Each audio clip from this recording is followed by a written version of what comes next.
dengan 80 tahun sebelumnya Indonesia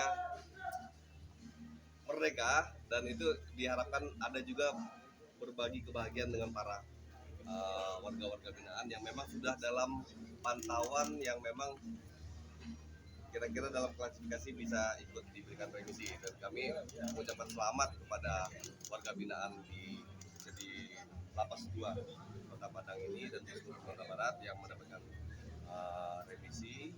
Mudah-mudahan dengan tadi ada beberapa yang sudah langsung ada bebas juga, ada bebas beberapa. Mudah-mudahan dengan mereka bisa bebas di luar, menghirup udara segar di luar, itu justru saya berharap bisa menjadi seorang yang memberikan pelajaran baik bagi masyarakat di luar, dan kalau boleh bisa lebih bermanfaat lah. Pak, biasanya angka kejahatan itu kan berkaitan dengan kemiskinan, Pak. Kita dari pemerintah, apa yang sudah kita siapkan untuk menuntaskan kemiskinan yang maksudnya program dari kita. Ini kalau kita bicara program provinsi ya, kita ada salah satunya program unggulan kita Nagari Kreatif, dan beberapa masih banyak sebenarnya program unggulan yang memang untuk kaitannya untuk mengangkat perekonomian kita gitu. Jadi Sumatera Barat ini kan dikenal dengan provinsi yang memang punya tingkat generasi yang sangat kecil, 0,287. Nah ini yang akan kita coba, dan karena memang pola perekonomian di Sumatera Barat itu adalah ekonomi yang memang dekat dengan ekonomi koperasi, ekonomi kerakyatan.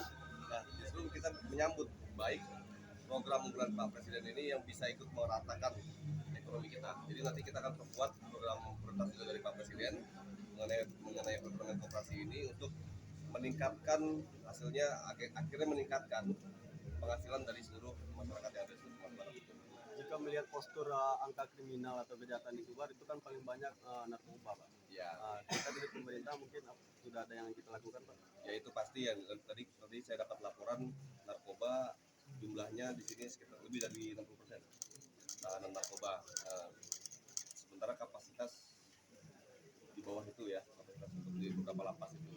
Nah memang agak miris kira. Kalau dari pemerintah sendiri, kita selalu intensif melakukan kerjasama dengan baik itu Forkopimda, BNN, dari Polda, dan ini pantauan tetap akan terus kita laksanakan. Tapi prinsipnya gini, Sumbar ini memang dilihat kalau dari presentasi proporsionalnya cukup tinggi, proporsionalnya ya, tapi kalau kita bandingkan dengan jumlah penduduk kita cukup tinggi tingkat merek narkoba. Nah ini yang mau coba kita tekan dengan koordinasi yang baik. Hari ini alhamdulillah sinergitas antara Pemprov dengan Forkopimda satu lumayan baik dengan seluruh lembaga-lembaga masyarakat juga yang ada, baik Elkam, MUI dan lain-lain.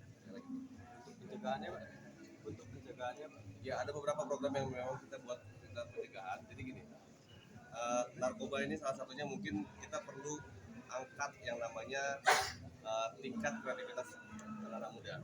Dan juga ada yang namanya program unggulan kita Nagari Kreatif. Kita akan gas atau kita akan injeksi inovasi-inovasi yang ada di tiap-tiap nagari nanti ke depan.